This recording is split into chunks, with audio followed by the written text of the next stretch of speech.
कैसी हो? मम्मी कहाँ है तुम्हारी? बड़े दिन हो गए मम्मी से तुम्हारी मिले नहीं, तो सोचा आज आके मिल लें। ये तो बहुत अच्छी बात की आंटी आपने। आइए बैठिए, मैं मम्मी को बुलाती हूँ। मम्मा वो शर्मा आंटी है। ठीक है, मैं आ रही हूँ। और बेटी क्या क्या बना लेती हो? Journal, ledger, trial balance, profit and loss account, trading account and balance sheet. अरे स्निग्धा, तुमने तो अपनी बेटी को कुछ बनाना सिखाया ही नहीं। अभी मैंने इससे पूछा था कि क्या क्या बना लेती हो, पता नहीं क्या क्या कह रही थी। ट्रायल बैलेंस, लेजर, हमें तो पता ही नहीं ये सब क्या होता है। थोड़ा अपनी लड़की पर ध्यान दो, पता नहीं क्या क्या कर रही है। थोड़ा सा खाना वाना सिखाओ, अगले घर जाएगी तो क्या बोलेगी ये। ने सुना मेरी बेटी ने क्या कहा और आपने क्या कहा। अगर मेरी बेटी ने आपको बताया अपने काम के बारे में कि वो क्या क्या कर लेती है, इसका ज़रूरी मतलब नहीं कि आप अगर पूछो कि बेटा क्या क्या बना लेती हो, तो ज़रूरी नहीं कि वो खाने के बारे में ही बताए कि मैं आंटी जी मैं ये बना लेती हूँ वो बना लेती हूँ। मैंने अपनी लड़की को किचन में नहीं रखा है। मैंने लड़की को इस काबिल बनाया है कि वो अपना खुद भी कुछ कर सकती है और घर का भी काम संभालने के अलावा किचन का भी देख सकती है। पर उसका काम मैंने सबसे ज़्यादा पहले प्रायोरिटी रखी है, क्योंकि मैं चाहती हूँ मेरी लड़की इस मुकाम पर पहुँचे ना कि उसको ज़िंदगी भर किचन में काम करने की ज़रूरत ना पड़े। कल को वो चाहे ना तो आज भी रख सकती है किचन में अपने लिए खाना बनाने के लिए लोग। पर मैंने नहीं रखा क्योंकि मैं हूँ, मैं अपनी बेटी के लिए हेल्थ का अच्छा रखूँ, क्योंकि मेरी बेटी हेल्दी रहे ज़्यादा बेटर है। और आप होते कौन हो मेरी बेटी के बारे में कुछ बोलने वाले? पता है शर्मा जी, दुनिया चांद से भी आगे ज़्यादा पहुंच चुकी है। आपको ये चीज़ सोचनी चाहिए। और हम जो लोग कहते हैं ना कि लड़कियां तो सिर्फ घर के काम के लिए हैं और घर तक ही रखना चाहिए, बांध के रखना चाहिए किचन में, मतलब वो काम कराना चाहिए, अगले घर जाएगी तो क्या होगा। भाई अगले घर का चक्कर छोड़ो, जब लड़की खुद के मुकाम पे इतना पैर पे खड़ी होगी ना, इतने इस लायक होगी, तो सब लोग उसे अच्छे से रखेंगे। और मुझे नहीं फर्क पड़ता कि अगले घर जाएगी तो क्या होगा सिनेरियोज। मैं जानती हूँ मेरी बेटी इस काबिल है कि उसको सब लोग बहुत ही प्यार देंगे। आप बताइए शर्मा जी, आपके सपनों का क्या हुआ? आपके सपने चूल्हा के साथ जल गए?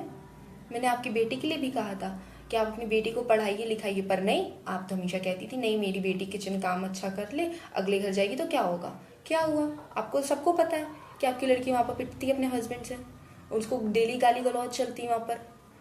अगर आपने अपनी लड़की को इतना पढ़ाया लिखाया होता, इस काबिल बनाया होता, तो अपने पैर पे खड़े होकर अपने लिए डिसीजन ले सकती थी, उस इंसान से लड़ सकती थी। उस इंसान की कोई हिम्मत नहीं होती कि आपकी लड़की को इतना कुछ सुनाकर चला जाए वो। पर नहीं, आपने उसको कभी आगे बढ़ने ही नहीं दिया ना। यही तो हमारे इंडियन सोसाइटी की कल्चर है। आधी जगह 90% लोग लड़कियों को बस ये समझते हैं कि खाना बनाने के लिए आई है। अरे खाना बनाने के लिए क्यों आई? लड़कियों को इक्वल अपॉर्चुनिटी दो ना, उसको अपने पैर पे काबिल बनाओ ना। अगले घर जाएगी तो उसका कोई टेंशन ही नहीं है, वो अपना खुद ही देख लेगी, मैनेज कर लेगी, इस काबिल होगी। इतना बोल्ड बनाओ उसे। पर नहीं, आपको तो हमेशा लोगों को ये सिखाना है ना कि लड़की को खाना बनाना चाहिए, फलाना आना चाहिए। आज तो आपने मेरी लड़की के बारे में कुछ कह दिया, पर अगली बार से मेरी लड़की के बारे में कुछ कहने की ज़रूरत नहीं है आपको। मेरी लड़की के लिए मैं भी जिंदा हूँ। और आप जो अगला अगला घर कर रही है ना, आप जानती हैं शायद आपकी भी एक बहू है प्रीति, जिसको आपने हमेशा जब से वो आई है, उसकी शादी को आई थिंक 5 साल तो हो गए होंगे ना, उस 5 साल में आपने उसको किचन में ही रखा है। भाई उससे भी तो पूछो, उसके भी कोई सपने होंगे या कुछ करना चाहती थी वो अपनी जिंदगी में। पर नहीं, आप जैसे लोगों ने उसको सिर्फ किचन में घुसा रखा है, घर के कामों में घुसा रखा है। भाई उससे जाके पूछो कि वो क्या करना चाहती है। अपनी बेटी के लिए कुछ नहीं कर सकी तो कम से कम अपनी बहू के लिए कुछ कर लो।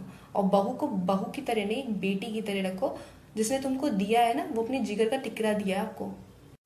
अगर आप जैसे लोग ना ये बातें समझ जाए ना, तो दुनिया की सारी ही बेटियां बहुत खुश रहेंगी अपने घर में। पर नहीं, आप लोगों को तो अपने मन की करनी है। पर अगर इतना समझाने के बाद भी अगर आपको समझ में नहीं आया है, तो आपको कोई नहीं समझा सकता। तो प्लीज़ एक बार अपने घर जाइए, ठंडे दिमाग से सोचिए इन सारी बातों को। अब आप जा सकती हैं अपने घर।